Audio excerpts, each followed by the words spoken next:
자, 유닛 1, 글의 목적에 관련된 문제를 한번 풀어봅시다. 현재 나타난 글쓰기의 의도로 가장 적절한 것은? 하고 물었네요. 자, 여러분이 어떤 편지를 쓸 때 자신의 의도를 전달하는 편지를 쓰고자 한다고 생각해 보세요. 그러면 여러분은 처음부터 저 이거 하고 싶어요. 또는 저 이거 해주세요. 또는 이거 하는 게 어떨까요? 라고 첫 문장에서 시작하시겠어요?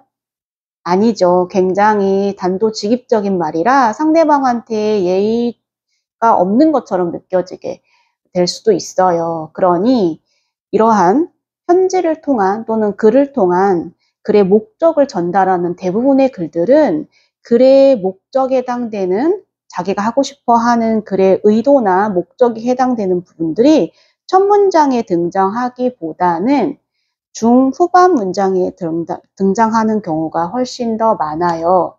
그러니 여러분들이 문장을 처음부터 읽기는 읽 때 여러분들이 특히 정신을 바짝 차리고 읽어야 하는 부분은 글의 중후반부에 해당된답니다.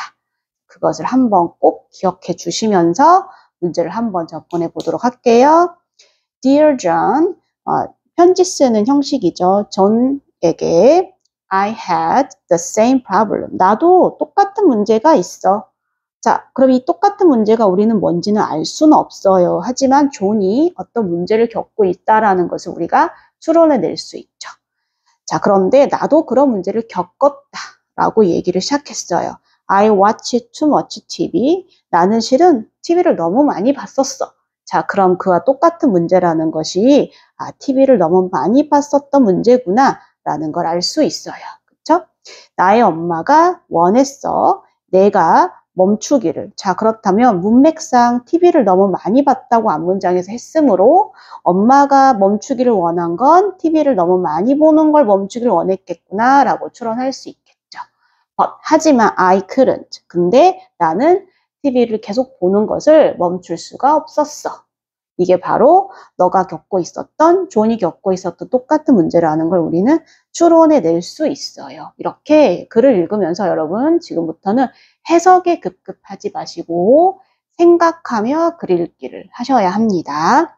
어느 날 그녀가, 그럼 그녀는 누구였죠? 대명사가 나오면 항상 그 대명사가 원래 누구였는지를 꼭 확인하면서 문제를 푸는 습관을 가지세요.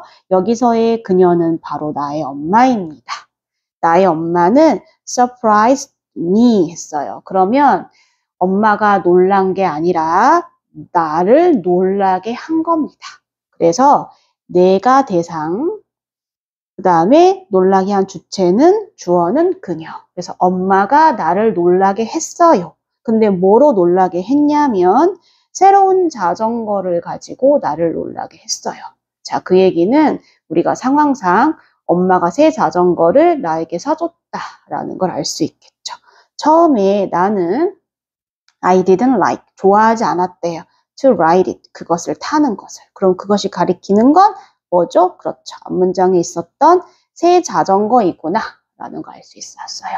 대명사가 나오면 항상 언급된 명사, 앞에 있었던 문장의 명사에 누구에 해당되는지 확인하면서 화살표 치면서 꼭 하시길 바래요.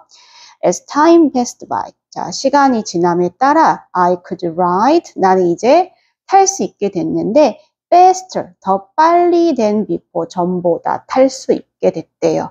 Bike riding, 자전거 타는 것은 became fun, 재밌었어. 자, 그럼 이제 우리가 후반부에 넘어왔어요.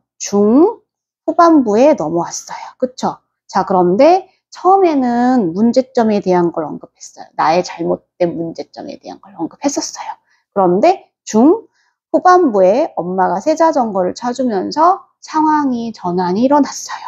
그 자전거가 이제는 뭐 했대요? 재밌었대요. 그러니 아직 글쓴이가 이 글을 쓴 의도가 무엇인지는 끝까지 봐야 알게 되는 거죠. 중후반부에 집중하라. 입니다.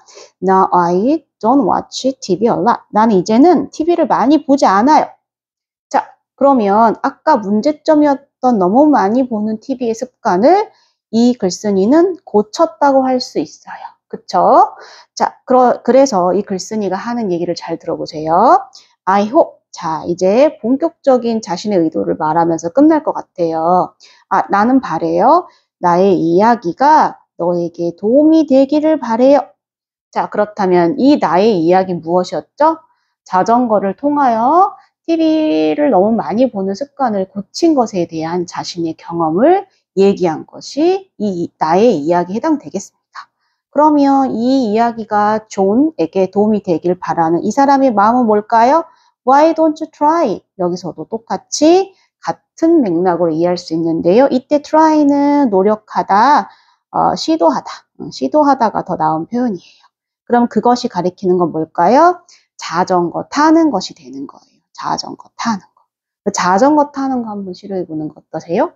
라고 물어봤죠. 그쵸? 그렇다면 이 글은 내가 자전거를 타서 재밌었다라는 글이 아니라 지금 비슷한 문제를 겪고 있는 친구에게 자전거를 타보라고 제안하는 문장이 의도가 될 수 있겠습니다.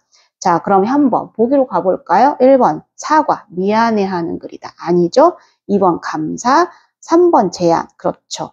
제안하는 문장이었죠. 그렇죠. 마지막 문장이 초대, 축하. 네, 맞습니다. 그래서 이 글의 글쓴이의 의도는 상대방한테 자신의 경우를 빗대어 설명하면서 뭔가를 제안하는 문제에 의도했다고 할 수 있겠습니다.